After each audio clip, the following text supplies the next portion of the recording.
That looks like a steal. Welcome back, Troglodytes, to your daily dose of guitar information, the Trogly's Guitar Show. I think I fumbled a big one yesterday. I just happened to be on Reverb right when it was listed, and it looked exactly like this. Gibson Firebird, early 60s, tobacco burst. $2,800 What are we talking about here? Reissues are $6,500 out of the custom shop. And the vintage originals, depending on reverse or non-reverse style, I mean, you're talking what? $5 to $30K plus, depending on what model. And then in the description it says it's signed by Johnny Winter. But then they hit you with the headstock replacement some point in the 80s. So I knew this was high stakes. I need to figure out what this thing is, if it's legit, and if it is, we need to pounce on it. So our first photo here, everything, it's looking okay. It definitely has a late 80s, early 90s style Firebird case, so that's worth like $300 on its own. And then zooming into the body, we can tell it's still the neck through construction. We've got two Firebird style pickups.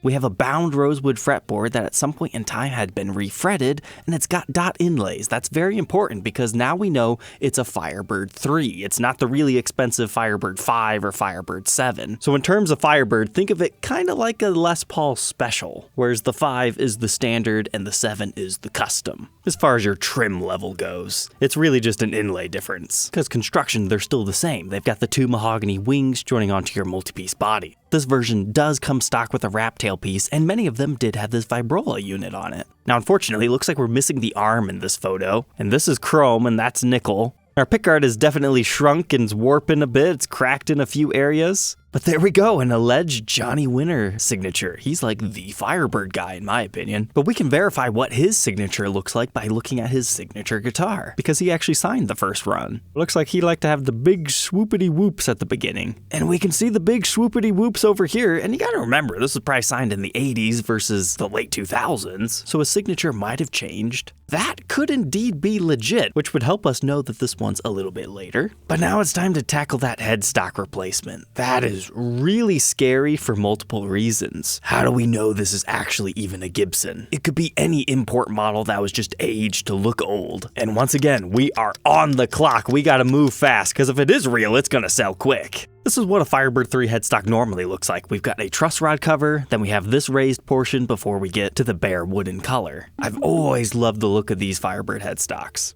So coming over here, we don't have the raised portion, but we already know that the headstock has been replaced. That's not necessarily anything to worry about. But did they restamp the serial number? No, but at least we left it with the banjo style tuners and they did their best to recreate the shape. So it looks like some sort of a straight across scarf joint, which is kind of terrifying, but you can tell the wood grain of the headstock is just significantly different. So even if they didn't tell us the headstock had been replaced, we would have been able to tell. But something else that caught my attention here is, whoa, what is going on with our truss rod? Count it, 1, 2, 3, 4 washers. You know that rod is toast. And likely needs to be completely reset if this even is an original Gibson. Because that truss rod nut doesn't look like it's in the best of shape either. And that's definitely a replaced nut, and we already talked about the refret, but it's a little bit more obvious in these photos. So that told me the neck is unreliable to get any answers from. And unfortunately, that's all the info and photos that we had. But when I looked back here, I got a little bit scared because doesn't this look a little wonky to you guys as compared to the ones that we've documented? Looks like some sort of an import model, and then like this is a little bit strange, and it nearly looks like this cutaway's just a bit too extreme. And then I had never seen a Firebird just have this straight across back. I'm more used to seeing like a completely rounded over one.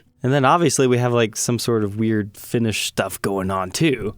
So I think it's safe to say that there have at least been some touch-ups on this thing, and maybe the whole thing has been refinished and it just looks pretty decent. But the Gibson Firebird was first introduced in 1963, and I'd been looking at 64 examples, because in 65 we switched to the non-reverse Firebirds. However, you can still find the regular reverse style in 65, like here's one Diablo Guitars is selling. And lo and behold, look right there. It appears there's like some sort of a heel difference between the later ones. It does indeed have the flat back. And then I'd never actually tried to buy a vintage Firebird before. 90s is the latest that I've documented in a long time. But after looking at a few more examples, okay, maybe they just are a little bit more wonkier looking than I remember. But while I was looking at that, I thought, okay, let's give this a chance. Let's message the guy to see if he has any more photos he could share. And he says he didn't, but he could give me some if I was interested. But as I was waiting and slowly convincing myself that yes, I do actually think that's an authentic late 64 64, early 65 Firebird body that did indeed have a headstock transplant, and it just had like some finish touch-up, and that would be a lot of fun to document. What I knew was gonna happen, happened. It sold. So I'm curious, anybody who's more into 60s Firebirds, do you think I lucked out here, missing out on it, or was that the steal of a lifetime? Because now that we're pretty confident about what it is, we can come and see, Firebird 3s, they're not the most expensive, but I would assume one in decent condition will still bring you 10 grand, assuming it's not a custom color. So now we have to factor in what's it gonna devalue it by having a completely new headstock, no serial number,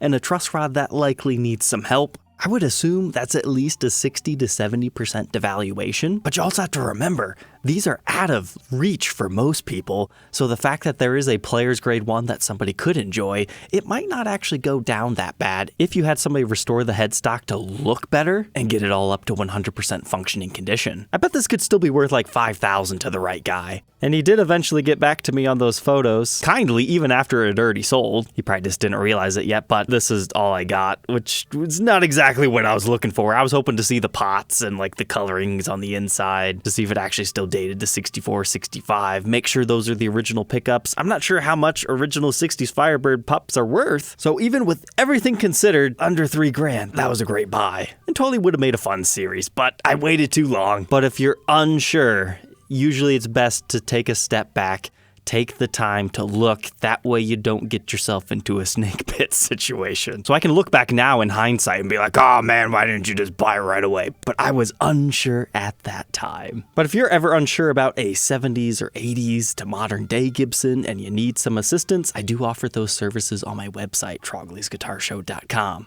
But let's take a break from guitars and talk about a little bit of Gibson news. You guys remember these things? The old Gibson stand. These were made by Gibson by Zither down in Texas, and it seems like Gibson might not be working with them anymore, or they might continue to work with them and they're making their own product. Because now listed on their website is a new version, and it looks like this. First thing that caught my attention is, we've got multiple layers of wood here. And then it's hard to see from this angle, that's actually the Gibson open book headstock shape. So I thought that was kind of fascinating for your Gibson guitars to mirror that. But we've got some light mahogany, we've got some dark mahogany, it looks like we got a layer of maple. But I was kind of confused, that seems to take more labor to glue it all together, and there's still the regular $200 price tag as the other ones? That doesn't seem right for Zither to have to do more work. But then I looked at the bottom photo, and Gibson handcrafted in Nashville, Tennessee with wood repurposed from Gibson electric guitar making. That's cool. I like them not wasting wood and making the stands, but it seems Gibson is just making their own version now too. Maybe it'll run alongside the Zither because I doubt this is Gibson's main focus and they might not be able to meet consumer demand just based on their offcuts. But then I took a closer look at this, and while I like the idea of using repurposed wood, this kind of makes me go,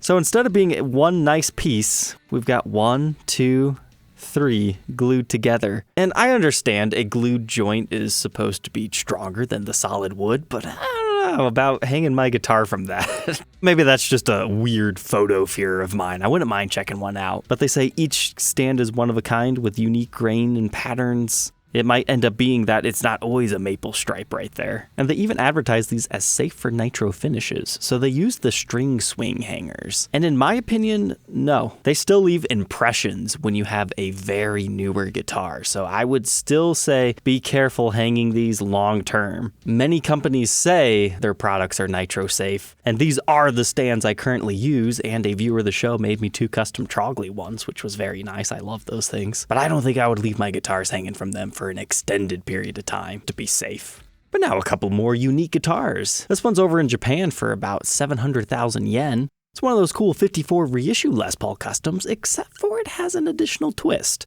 Normally those look like this. You got the Tune-O-Matic stop bar. It's the first full-on Les Paul to feature those. But this one's been given the 54 Raptail gold top bridge. So it just kind of makes it unique in that aspect. Everything else still Alnico custom stuff, which means it's going to have a mahogany top rather than maple, and it'll have that jet black finish all over. But they say it's 3.88 kgs, which is about 8.5 pounds. That isn't too bad for a solid body Les Paul. But next, an interesting 88 Explorer showed up on eBay. It's a white 80s Explorer. What don't you like about this? Just screams James Hetfield. But instead of like the more beer sticker, we've just got Texas on it. That's funny. But I like the way the white has discolored in the heavy traffic areas. That player definitely rests their hand right there, and definitely like to hug the tone and volume controls down here. And being an 88, this is a mahogany body version, so it's around 1985 when they transitioned from the alder bodies into mahogany. So when you're buying an 80s Explorer from Gibson today, this is the one they're stylizing after.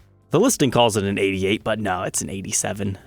Pretty early, 53rd day of the year. But you can just tell this thing probably plays fantastic. I don't know if I would exactly call it stage 4 yet. This one probably falls within stage 3 category, but you just need to play it a little bit more and you're getting there. But he's asking for $4,000. But it is since sold, and I don't blame somebody. That thing had some cool vibes. But how do you guys feel about the 65 Junior? They're asking $6,000. It's got dents and dings and wear all over. Definitely don't have to be scared to play that one. And you know, sometimes there's some liberation within that. Doesn't look like we got any cracks around the output jack, so that's good. But why I saved this one was the rosewood fretboard on it. You don't find this multicolor streaking in the vintage examples very often. Nowadays, it's pretty commonplace, so that made it worthy of sharing. But it doesn't look like any heel cracks. And our headstock's even looking good. A super solid vintage player. Looks like we even have a modern day Gibson case for it. But that's gonna be all we have time for today. Don't forget to like, comment, and subscribe, and we'll catch you tomorrow on the next one. Take care.